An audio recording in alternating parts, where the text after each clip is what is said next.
দশম শ্রেণী প্রিয় শিক্ষার্থী হালদার স্যার ইউটিউব চ্যানেল থেকে তোমাদের সবাইকে স্বাগতম। আজকে তোমাদের জন্য আরেকটি নতুন ভিডিও নিয়ে এসেছি। ভৌতবিজ্ঞান মডেল প্রশ্ন সেট নম্বর 3, দ্বিতীয় পর্যায়ক্রমিক মূল্যায়ন। এক কথা বলতে পারো তোমাদের প্রি টেস্ট পরীক্ষার প্রশ্ন, 40 মার্কের একটি স্কুলের প্রশ্ন। আমি বিশ্লেষণ সহ সম্পূর্ণ সমাধান দেখাবো তোমাদের এই ভিডিওতে। কাজে তোমরা যারা এখনও আমার চ্যানেলটিকে সাবস্ক্রাইব করোনি তারা এখনই চ্যানেলটিকে সাবস্ক্রাইব করে বেল আইকনটি প্রেস করে দাও।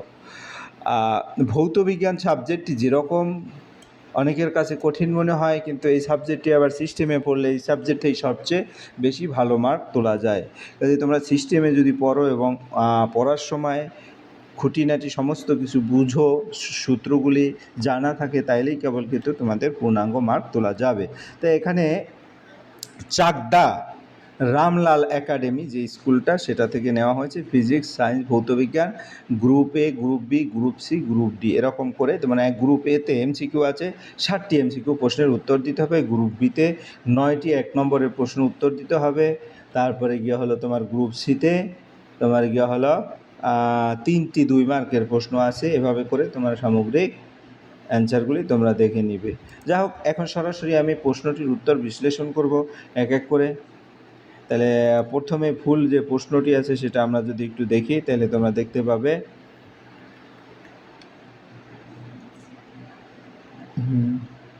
এখানে এই যে ফুল প্রশ্নটি একসাথে এক নজরে দেখে নাও, এটা হচ্ছে ফুল প্রশ্ন। এরপরে আমরা 1 নম্বরের যে প্রশ্নটি আছে এমসিকিউ, সেই একসাথে সমস্ত এমসিকিউ দেখিয়ে দিলাম। এবারে সরাসরি এসটিভিতে 5.6 লিটার অক্সিজেন গ্যাসের ভর কত, আমরা যদি একটু ক্যালকুলেশন করে দেখিয়ে দেই, উত্তর হবে এতে এরকম দিয়েছি, বিতে এই প্রশ্ন দিয়েছি এবং সিতে এই যে সি নম্বরের যত প্রশ্ন আছে, এবং এখানে পরবর্তীতে তোমরা পাবে ডি নম্বরের প্রশ্ন। তো যাই হোক, এখন আমরা উত্তরগুলি দিয়ে দিই এক এক করে। এসটিপিতে 5.6 লিটার অক্সিজেন গ্যাসের ভর কত? অক্সিজেন গ্যাসের ভর যদি দেখি 8 গ্রাম। কীভাবে 8 গ্রাম? 1 মোল গ্যাসের আয়তন 22.4 লিটার, সুতরাং 5.6 লিটার অক্সিজেনের মোল সংখ্যা হবে 5.6 22.1/4। তো অক্সিজেনের মোলার ভর 32, তাহলে ভর হবে 32 গুণ 1/4, 8 গ্রাম। এরপর পরের প্রশ্ন, কোনটির উপর ধাতুর পরিবহনতা নির্ভর করে? এটা হচ্ছে সি নম্বর, উপাদানের প্রকৃতির উপর নির্ভর করে। এরপর পরের প্রশ্ন 1-এর 3, পদার্থ কোনটি এম্পিয়ারে প্রকাশ করে? এম্পিয়ার হচ্ছে ভোল্ট পার ওহম, এটাই এম্পিয়ার, কারণ আই সমান ভি/আর, ভি এর একক ভোল্ট আর রোধের একক ওহম, এই কারণে ভোল্ট পার ওহম। এরপরের প্রশ্ন, বিভব যদি ভি, কার্য যদি ডাব্লু, আধান যদি কিউ, এর মধ্যে সম্পর্ক ডাব্লু সমান ভি কিউ এর সম্পর্ক হচ্ছে, অর্থাৎ কিউ সমান ডাব্লু/ভি। আমাদের যদি যে কোনো একটা সম্পর্ক, যেমন ডাব্লু সমান ভি কিউ অথবা ভি সমান ডাব্লু/কিউ। এরপর পরের প্রশ্ন হচ্ছে তোমার, কোনটি তীব্র তড়িৎ বিশ্লেষ্য? আমরা যদি দেখি তীব্র CH3COONA সোডিয়াম এসিটেট হচ্ছে তীব্র তড়িৎ বিশ্লেষ্য। এর পরের প্রশ্ন 1-এর 6 প্রশ্নটা যদি দেখি, অ্যামোনিয়া শুষ্ককরণে ব্যবহৃত হয়, অ্যামোনিয়া শুষ্ককরণে ব্যবহৃত ক্যালসিয়াম অক্সাইড ব্যবহার করে, যেটা এতে আছে। এরপর পরের প্রশ্ন, ক্যালামাইন কোন ধাতুর আকরিক? ক্যালামাইন হচ্ছে জিঙ্ক ধাতুর আকরিক, সি নম্বর উত্তর। এক এক করে আমরা এই গ্রুপের প্রশ্নগুলি দিয়ে দিলাম। এবার বি গ্রুপের প্রশ্ন, কোনো গ্যাসের বাষ্প ঘনত্ব 14 হলে 2 মোল গ্যাসের ভর কত? বাষ্প ঘনত্ব 14, মোলার ভর হবে বাষ্প ঘনত্ব দ্বিগুণ, তাহলে 2 ইন্টু বাষ্প ঘনত্ব অর্থাৎ 28 গ্রাম। অর্থাৎ 1 মোল গ্যাসের ভর 28 গ্রাম, 2 মোল গ্যাসের ভর 56 গ্রাম। এরপর পরের প্রশ্ন 2-এর 2, শূন্যস্থান পূরণ করো। গ্যাসের চাপ প্রসারণ গুণাঙ্কের মান, গ্যাসের চাপ প্রসারণ অথবা যেমন 67.2 লিটার অক্সিজেন গ্যাসের মোল সংখ্যা কত? অক্সিজেন গ্যাসের মোল সংখ্যা হচ্ছে 3 মোল। তারপরে এর অথবা যেটা ছিল, তারপর শূন্যস্থান পূরণ করুন। গ্যাসের চাপ প্রসারণ গুণাঙ্কের মান, গ্যাসের চাপ প্রসারণ গুণাঙ্ক হচ্ছে 1/273 ডিগ্রি পার সেলসিয়াস। এরপরের প্রশ্ন, এসআই পদ্ধতিতে দৈর্ঘ্য প্রসারণ গুণাঙ্কের একক লেখো। এসআই পদ্ধতিতে দৈর্ঘ্য প্রসারণ গুণাঙ্কের একক হচ্ছে পার কেলভিন অথবা পার ডিগ্রি সেলসিয়াস। এরপর প্রশ্ন, প্রদত্ত বিবৃতি সত্য না মিথ্যা? ফিউজ তার লাইভ তারের সঙ্গে যুক্ত থাকে, এটা হচ্ছে ফিউজ তার লাইভ তারের সঙ্গে যুক্ত থাকে, এটা সত্য, কারণ ফিউজ সর্বদা লাইভ তারে সংযুক্ত থাকে, যাতে অতিরিক্ত তড়িৎ প্রবাহ হলে ফিউজ গলে বর্তনী বিচ্ছিন্ন হয়ে যায়। এরপর পরের প্রশ্ন, বৈদ্যুতিক মোটরের ঘূর্ণন কোন নীতিতে চলে? বৈদ্যুতিক মোটরের ঘূর্ণন মূলত চৌম্বক ক্ষেত্রে তড়িৎবাহী পরিবাহীর উপর বল ক্রিয়ার নীতি। বিদ্যুৎ উৎপাদনের সময় কোন শক্তিতে রূপান্তরিত হয়? বিদ্যুৎ উৎপাদনের সময় যান্ত্রিক শক্তি তড়িৎ শক্তিতে রূপান্তরিত হয়। এরপর পরের প্রশ্ন, তড়িৎ বিশ্লেষণের সময় কোন তড়িৎ দ্বারে বিজারণ ঘটে?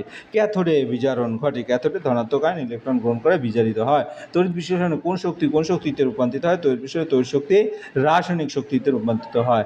এরপর সোনার তড়িৎ ক্ষেপণে তড়িৎ বিশ্লেষণ হিসেবে যে পদার্থ নেওয়া হয় হয় তার নাম ও সংকেত দেখো, পটাশিয়াম অ্যারোচায়নেট। এর নাম হচ্ছে KAUCN2, পটাশিয়াম অ্যারোচায়নেট। এরপর পরের প্রশ্ন, ওলিয়ামের সংকেত লেখো। ওলিয়ামের সংকেত হচ্ছে H2SO7, H2SO হচ্ছে ওলিয়াম।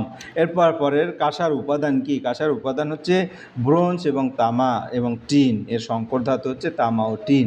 এরপর পরের প্রশ্ন, আমরা গ্রুপ সিতে যাব। দুটি সমপরিমাণ তড়িৎ আধান বায়ুতে 10 সেন্টিমিটার দূরে থেকে পরস্পরের উপর 50 মিলিগ্রাম ওয়েট বিকর্ষণ বল প্রয়োগ করে আধান দুটির পরিমাণ কত দেওয়া আছে। বিকর্ষণ বল F সমান 50 মিলিগ্রাম ওয়েট, সিজিএস প্রতি 1 মিলিগ্রাম ওয়েট সমান 980 ডাইন, অতএব 50 গুণ 9 ডাইনকে যদি আমি 0.98 অর্থাৎ 49 ডাইন দূরত্বে। এরপরে আর সমান 10 সেন্টিমিটার দূরত্ব এবং আধান দুটি সমান ধরি, প্রতিটি আধান কিউ ইউএসইউ। কুলমের সূত্র হচ্ছে F সমান Q square by R square, অতএব 49 equal Q square by 10 square. এটা গুণ করলে দেখা যাচ্ছে কিউ এর মান 70 আসে। উত্তর হবে প্রতিটি আধান মান 70 ইলেকট্রনিক এস ইউনিট। এরপরে পরের প্রশ্ন যেটা, সেটা হচ্ছে আমার তোমার 3 দুটি পরিবাহের প্রবাহ মাত্রা অথবা একই যদি পরিবাহী দুটি বিভব প্রভেদের অনুপাত 2:5 হয়, তবে রোধের অনুপাত কত হবে? আমরা যদি দেখি ওহামের সূত্রে যে ভি সমান আই আর, এখানে আই হচ্ছে ধ্রুবক, অতএব আর সমানুপাতিক ভি, সুতরাং R1:R2, V1:V2, তাহলে রোধের অনুপাত হবে 2:5। এরপর পরের প্রশ্ন, 1100 ডিগ্রি উষ্ণতায় উত্তপ্ত ক্যালসিয়াম কার্বাইডের উপর দিয়ে নাইট্রোজেন গ্যাস চালনা করলে কী ঘটে? সংঘটিত রাসায়নিক সমীকরণ সহ লেখো। তাহলে 1100 ডিগ্রি তাপমাত্রায় ক্যালসিয়াম কার্বাইডের উপর নাইট্রোজেন প্রবাহিত করলে ক্যালসিয়াম সায়ানাইড, নাইট্রোলাইম যেটাকে বলা হয়, উৎপন্ন হয়। রাসায়নিক সমীকরণ ক্যালসিয়াম কার্বাইড এবং nitrogen, calcium cyanide plus carbon, calcium cyanide উৎপন্ন হয়। এরপর পরের প্রশ্ন হচ্ছে ABCকে শনাক্ত করো এবং বিক্রিয়ার সমীকরণ সহ লেখো। শনাক্তকরণ হচ্ছে এ হাইড্রোজেন, বি হচ্ছে জল এবং সি হচ্ছে ম্যাগনেসিয়াম অক্সাইড। আমরা যদি প্রশ্নটা একটু দেখি, অথবা প্রশ্নটা, একটি বর্ণহীন গ্যাস এতে উত্তপ্ত কিউপ্রাস অক্সাইডের উপর দিয়ে চালনা করলে বি গ্যাস পাওয়া গেল। বি গ্যাসকে উত্তপ্ত করলে ম্যাগনেসিয়াম ধাতুর উপর দিয়ে চালনা করলে কঠিন পদার্থ সি পাওয়া গেল। সি এর সঙ্গে ফুটান্ত জলের বিক্রিয়ায় এই গ্যাস পাওয়া গেল। ABCকে শনাক্ত করো এবং সংশ্লিষ্ট বিক্রিয়ার সমীকরণ লেখো।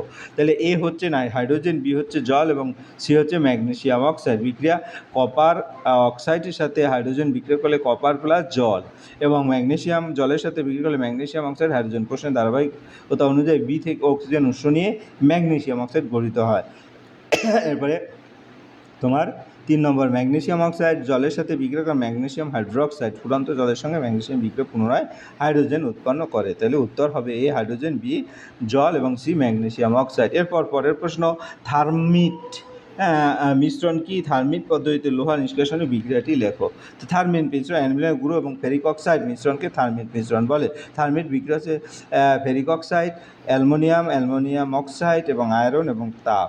এই বিক্রিয়ায় প্রচুর তাপ উৎপন্ন হয় এবং গলিত লোহা পাওয়া যায়। এরপর পরের প্রশ্ন হচ্ছে তোমার অ্যালুমিনিয়াম ও কপারে একটি করে আকরিকের নাম ও সংক্ষেপ। অ্যালুমিনিয়ামের আকরিক হচ্ছে বক্সাইড, যেটা Al2O3 এবং 2H2O জল। কপার হচ্ছে কপার পাইরাইট, CuFeS2।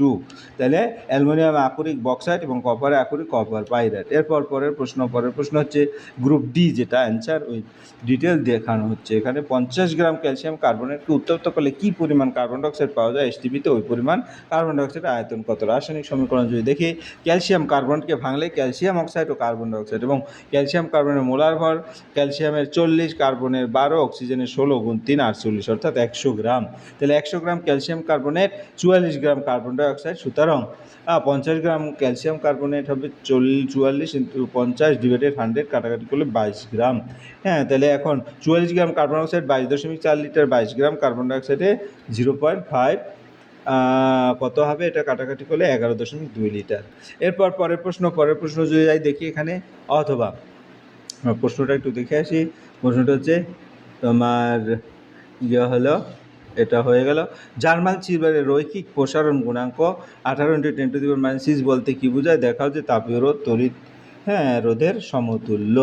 তাহলে এটা অথবা 48 অক্সিজেন প্রস্তুত করতে কত গ্রাম পটাশিয়াম ক্লোরাইড প্রয়োজন। পটাশিয়াম ক্লোরাইড ভাঙলে পটাশিয়াম ক্লোরাইড এবং অক্সিজেন 2 মোল পটাশিয়াম ক্লোরাইডের ভর 2 ইন্টু অর্থাৎ 245, 3 মোল অক্সিজেনের ভর 3 ইন্টু 96 গ্রাম, তাহলে 245 গ্রাম পটাশিয়াম ক্লোরাইড থেকে পাওয়া যায় 96 গ্রাম অক্সিজেন।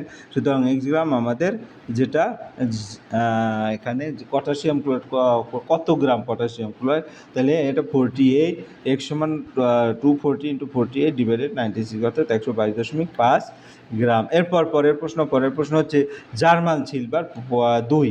জার্মান সিলভারের রৈখিক পোষণ গুণাঙ্ক, যেটা আগে বলেছিলাম, এটা 1 মিটার দৈর্ঘ্যের জার্মান সিলভারে তারের উষ্ণতা 1 ডিগ্রি বৃদ্ধি করলে তার দৈর্ঘ্য 18 × 10⁻⁶ মিটার বৃদ্ধি পায়। দেখাও যে তাপীয় রোধ তড়িৎ রোধের সমতুল।